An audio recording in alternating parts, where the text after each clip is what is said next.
a todos los fanáticos y los curiosos de lo desconocido y lo paranormal. Bienvenidos al canal.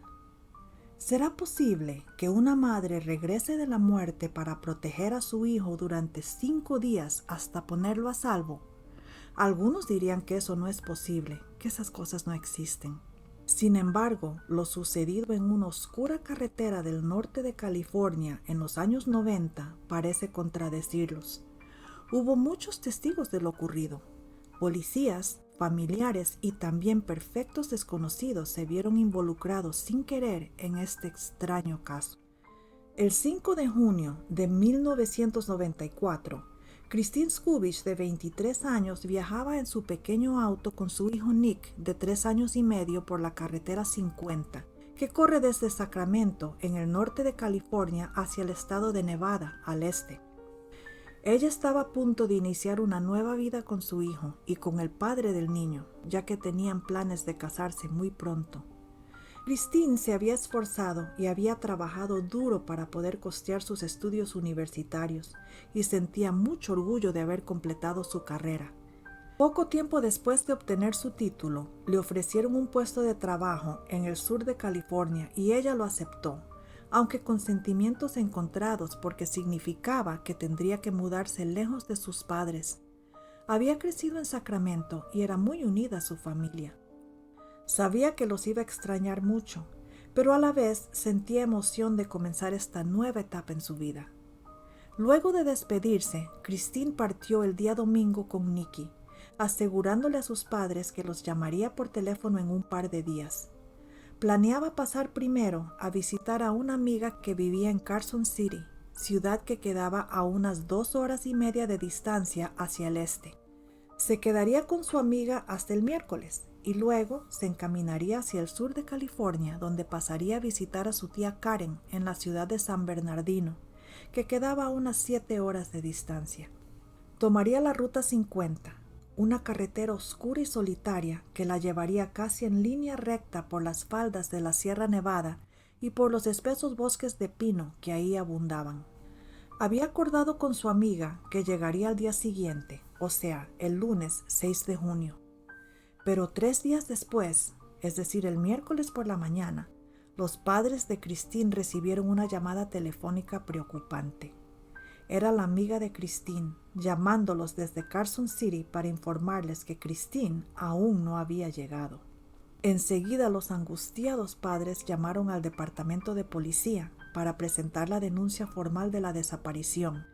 La policía les recibió la denuncia, pero le dijeron a los padres que en vista de que solamente habían pasado poco más de 48 horas, no había mucho que pudieran hacer. Les aconsejaron esperar un poco más de tiempo, ya que la mayoría de la gente reportada como desaparecida terminaba siendo localizada. Como era de esperarse, los padres y familiares de Christine estaban al borde de la desesperación y comenzaron a llamar a todos los hospitales de la zona pensando que tal vez su hija había tenido un accidente y estaba internada, inconsciente. El día jueves 9 de junio imprimieron volantas y comenzaron a ir a todos los pueblos que quedaban a lo largo de la ruta, preguntando de casa en casa, en tiendas y centros comerciales con la esperanza de que alguien hubiera visto a Christine y a Nicky, pero era como si se los hubiera tragado la tierra. Ya para el viernes 10 de junio, la policía de Sacramento se involucró activamente y emitieron una alerta con carácter urgente y comenzaron la búsqueda. El detective a cargo del caso le asignó al oficial Rich Strasser la tarea de ir a la ciudad de Placerville, que quedaba como a 1 hora de distancia sobre la ruta 50, y que indagara ahí en las estaciones de gasolina si alguien recordaba haber visto a Christine comprando combustible. Efectivamente, en una de las gasolineras, el dependiente sí recordó haberla visto el domingo por la noche. Le dijo al policía que había conversado brevemente con ella cuando se acercó a la caja a pagar por unos refrescos. También recordó haber visto a Nicky en el carro. El dependiente le dijo al oficial que notó que Christine se veía muy cansada y de hecho ella le había comentado que estaba agotada, pero tenía que manejar hasta la casa de una amiga. Por su lado, los familiares seguían la búsqueda y pronto se les uniría la tía de Christine, Karen Nichols, a quien había quedado de visitar. Ella y Christine eran muy unidas y su relación era más como de hermanas que de tía y sobrina. Ahora Karen viajaba en un carro alquilado a toda prisa desde San Bernardino hasta Sacramento para ayudar en la búsqueda. Pero ella supo desde antes que algo le había pasado a su sobrina. Karen solía tener sueños y premoniciones que le anunciaban sucesos futuros, y durante las últimas 3 noches había tenido una serie de extraños sueños muy alarmantes que la dejaron convencida de que algo malo había sucedido. En las tempranas horas de la madrugada del lunes, alrededor de las 3 de la mañana, Karen despertó abruptamente a causa de un sueño angustiante. Soñó que iba sentada en el asiento trasero de un automóvil. Enfrente de ella, en el asiento delantero, podía ver la silueta de un niño del lado del pasajero y una muchacha iba manejando. También veía el capó del carro y el reflejo de las luces delanteras sobre la carretera oscura que serpenteaba por una zona montañosa. Ella quedó tan preocupada con ese sueño que en cuanto amaneció, llamó por teléfono a su madre y a su hermana para preguntarles si habían sabido algo de Christine, a lo cual le respondieron que aún no se había comunicado y que seguramente llamaría en un par de días.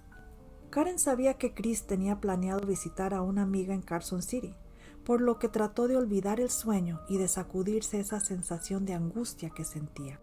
Pero la siguiente noche, Karen volvió a tener exactamente el mismo sueño.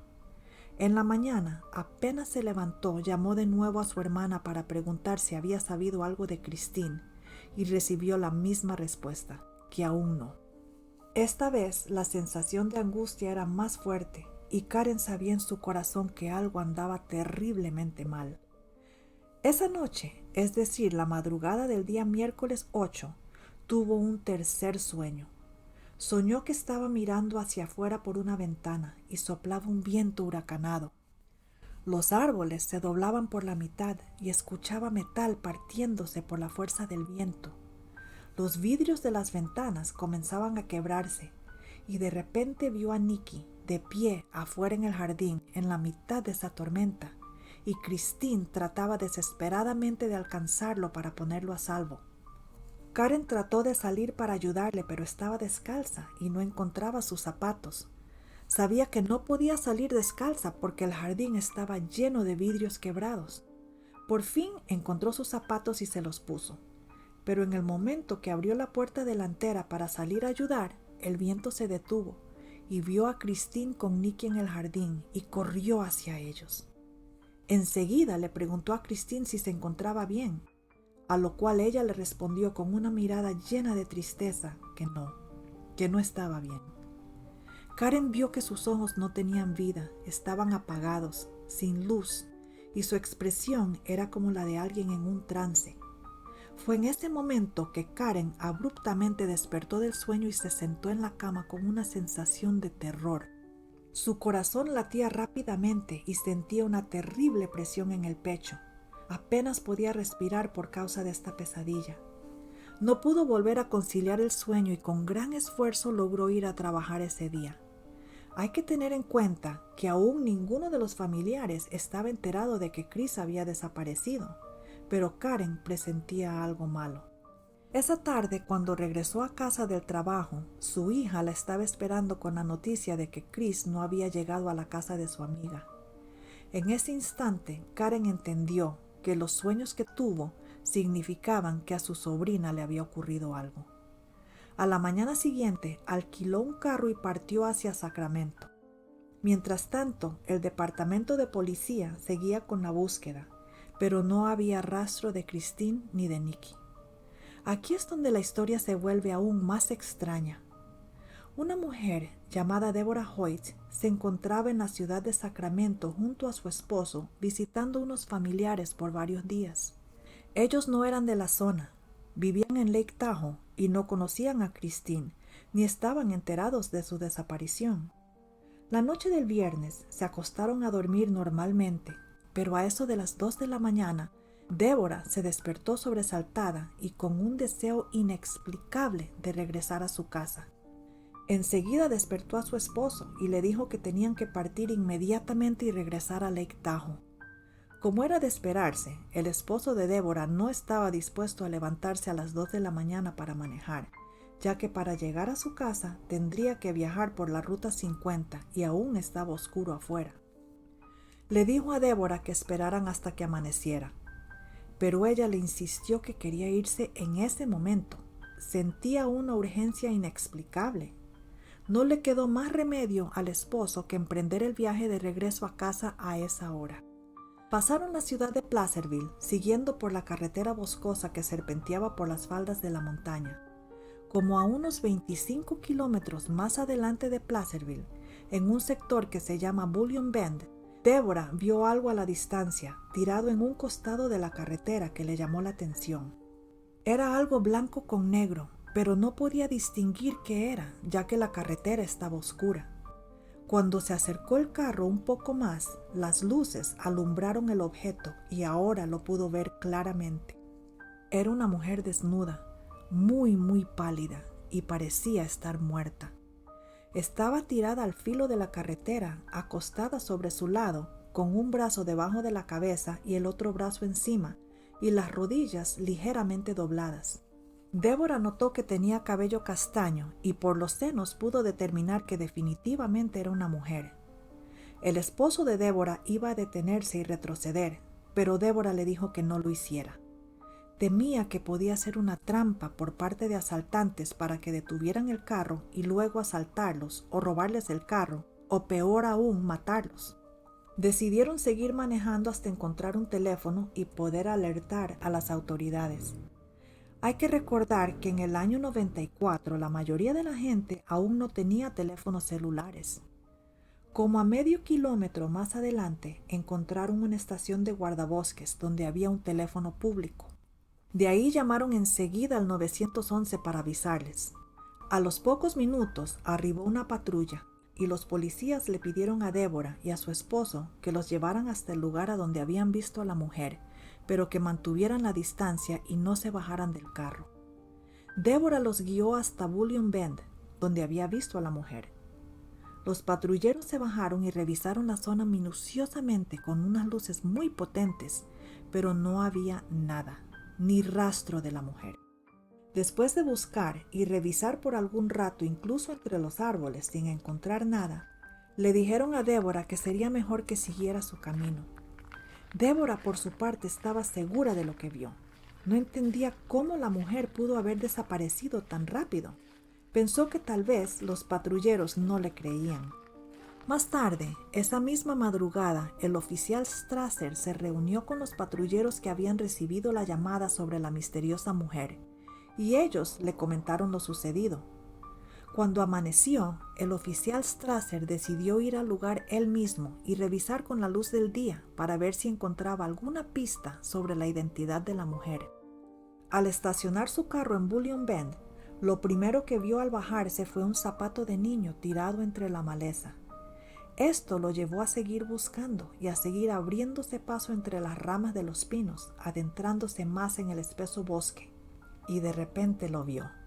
Apenas podía discernir el automóvil al fondo de un barranco de aproximadamente 12 metros de profundidad. Estaba semioculto entre la maleza y las ramas. No se veía desde la carretera porque los árboles lo tapaban. Rápidamente bajó hasta el carro y vio que había una mujer tras el volante. Estaba muerta. Era Christine. Al lado de ella, en posición fetal, había un pequeño niño. Estaba sin ropa y su rostro se había comenzado a tornar un tono azulesco. Strasser pensó que también estaba muerto. Trató de detectarle un latido, pero no pudo. Tampoco parecía que estaba respirando. Pero de repente, el niño dejó escapar un leve suspiro y Strasser se dio cuenta de que aún estaba vivo. Era Nicky y se encontraba en estado crítico debido a la hipotermia y a la deshidratación. Estaba cubierto de ampollas causadas por la hiedra venenosa que abundaba en la zona. Enseguida llamó a los paramédicos y pidió ayuda para sacarlo de ahí. Habían pasado 6 días desde el accidente y no sabían si el niño lo iba a lograr.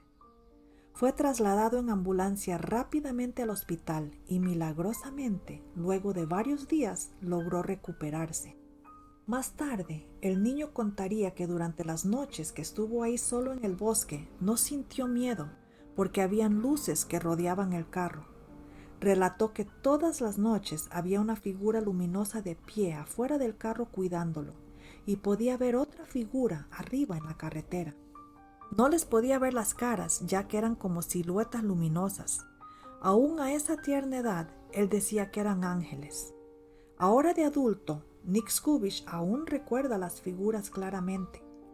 Más tarde se determinó la causa del accidente. Debido al cansancio, Christine probablemente se quedó dormida al volante y perdió el control del auto, saliéndose de la carretera y cayendo al barranco. Era imposible ver el carro accidentado desde la carretera y jamás lo hubieran encontrado si no hubiera sido por la mujer que Deborah Hoyt vio esa noche. Pero lo que es realmente aún más extraño es que según el patrullero Jack Greenwood, quien fue uno de los policías que respondió a la llamada de Deborah Hoyt, ella no fue la única persona que vio a la mujer en esa carretera. Los patrulleros recibieron 2 llamadas adicionales de otras 2 personas que pasaban por el lugar y vieron a la mujer en ese mismo sitio de la carretera y dieron exactamente la misma descripción de su apariencia. Los patrulleros regresaron 2 veces más esa noche para investigar, pero cuando llegaban al sitio no había ninguna mujer ahí. Entonces queda la pregunta: ¿quién fue aquella mujer desnuda tirada a un lado de la carretera en el preciso lugar por donde había caído el carro? No pudo haber sido Christine, ya que se determinó que ella murió en el impacto. Además, estaba totalmente vestida y aún tenía puesto su cinturón de seguridad cuando la encontraron, y su cuerpo estaba prensado dentro del carro por un gran árbol que le había caído encima en el impacto. Hay gente que piensa que pudo haber sido Nikki, que en algún momento se quitó la ropa por el calor que hacía en aquel lugar y subió el barranco hasta la carretera, y de hecho encontraron uno de sus zapatitos ahí. Pero Nikki estaba inconsciente y al borde de la muerte cuando lo encontraron. Sus órganos habían comenzado a apagarse y ya presentaba falla renal cuando llegó al hospital. Los doctores que lo atendieron estimaron que si se hubieran tardado tan solo 1 hora más en encontrarlo, habría muerto también.